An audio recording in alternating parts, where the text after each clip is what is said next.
Hello everyone and welcome. It's Coffee with Ceri. Hi everyone, coffee time again.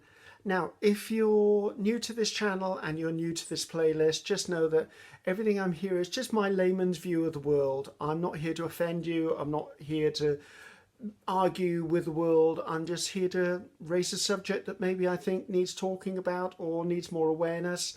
And I base my views on what I've seen on social media, newspapers, magazines, television, film, or just being out and about the world. So today's subject for me is, what do you think about holistic medicine? And I'm talking about natural remedies. Now, this is lovely and warm. I'm loving this. For some reason, I must be tired because I'm really cold today, and this latte is beautiful. Okay, I do not like taking medicines. I've got to be pretty much at death's door before I'll reach for tablets or elixirs or whatever word you want to call them, medicines. I unfortunately have a couple of minor conditions. I'm regarding them as minor, where I have no choice. Like I am a mild asthmatic, so I have to have a pump with me just in case I have an asthma attack, because an asthma attack can kill me. I do suffer occasionally from anxiety attacks, so I have some pills with me. If I feel an anxiety attack coming on, I can take one of these, and then that helps me calm the situation down. That's pretty much it. I mean, if I've got a headache and it's one that I can't cure by having a rest or drinking more water or maybe eating something sweet, because I can suffer from migraines occasionally, then I'll reach for a pill to help me with that. But other than that, that's pretty much the extent of my medication. I do know that there are people out there who are on a lot more variety of medication just to sustain their lives, to be honest. But my point is, how do we feel about holistic medicine? Now, I personally feel that all of the medicines and medical things we have nowadays must have at one time in the past stemmed from natural remedies. Granted, it may be a very, very, very, very long time ago, but there was a natural remedy that maybe was used as the inspiration for the exploration or the investigation into a certain element of that plant or a certain ingredient within a potion. Let's call it a potion. I know it sounds a bit Harry Potterish, but I'm struggling for the right words because I don't know which right words to use. So I don't view holistic medicine as like the enemy of the medical profession. I think it's potentially a distant relative or a root from that profession. Now, I think there is a place in this world for natural remedies, holistic medicines, old remedies that actually do cure but not kill. I think the main problem is ignorance of what you could be taking. Now, I'm not speaking as a medical person because I'm so far removed from being a medical person. However, I think a lot of the reasons why the medicines that we are prescribed or we buy from our pharmacies, we know they've been researched, we know they've been looked into, we know that they've been tested. Well, I'm hoping all of those have been done anyway, and there is a level of trust within those. Now, those who believe in natural remedies and holistic medicines and practices have the trust in their version of it. And I think they're the trainer meeting sometimes. However, for me to suddenly go out and go, oh, I'm going to use da-da-da-da-da as a natural remedy for what my body requires, would be utterly and totally stupid. If you're someone who's looking for a more natural path for your health, you've got to do some research. You've got to talk to someone in the medical profession. Now, a lot of the time, you will go to a doctor and go, listen, I'm really considering doing blah, blah, blah because I believe it's healthy for me. A lot of the medical profession will go, no, that has side effects and can be dangerous to you. And they are right. However, if you look at the things they're actually prescribing for us, if you read that label or the little envelope or a little pamphlet that comes in the box, some of those things, the side effects can be pretty gross and some of them can kill you. So same argument, different subject maybe. But I think there are some tried and tested remedies that we know are natural and will help. Okay, I'm going to choose some that I know, as far as I'm concerned, are safe. So if you're having trouble sleeping, lavender will help you calm down and rest. Another one, if you're needing to calm down and reach for a calmer place, chamomile tea is another one. I'm sure it's chamomile too. I'm sure it's chamomile tea. It's like mint is good for the digestive system.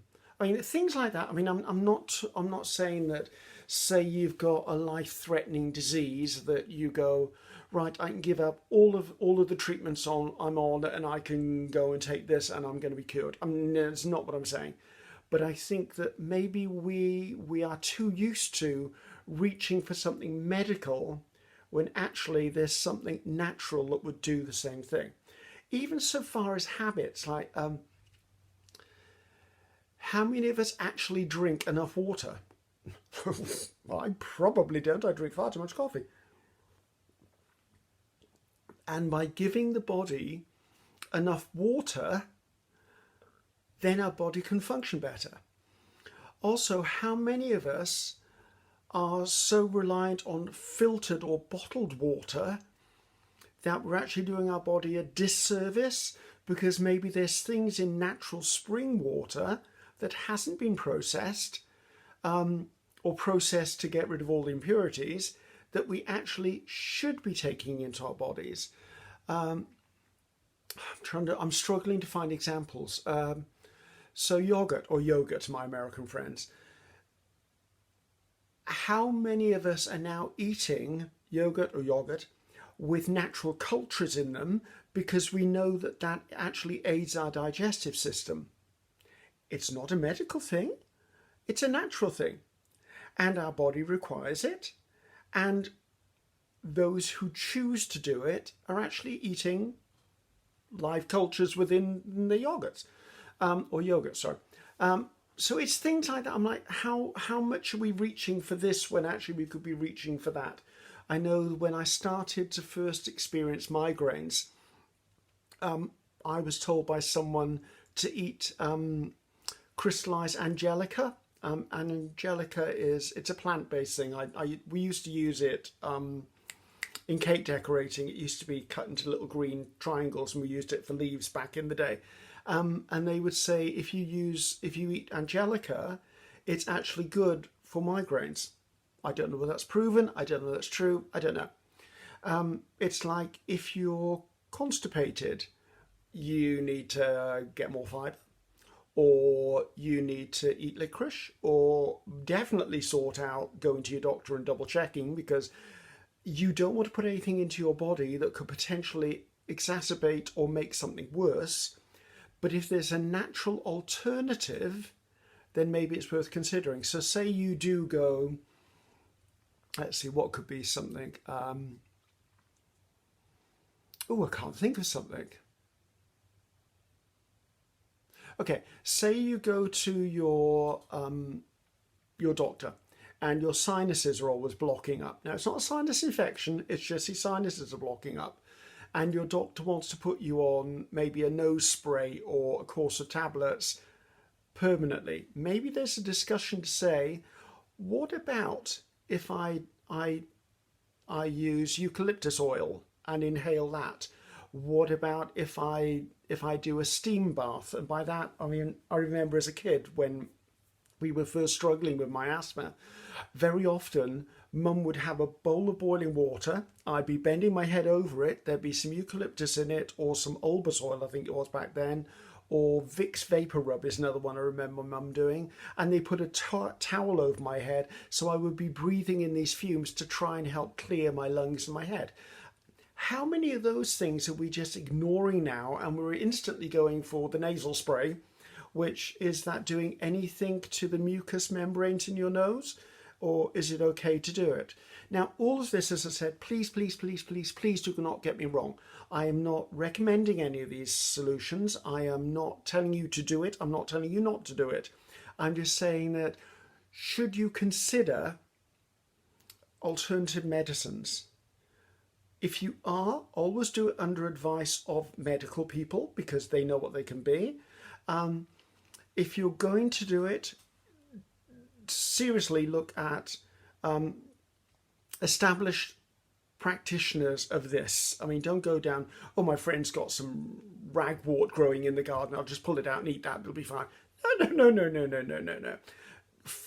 Do some research, find places where there's acceptable remedies. Like I know that the Chinese have a lot of alternative therapies which work fabulously.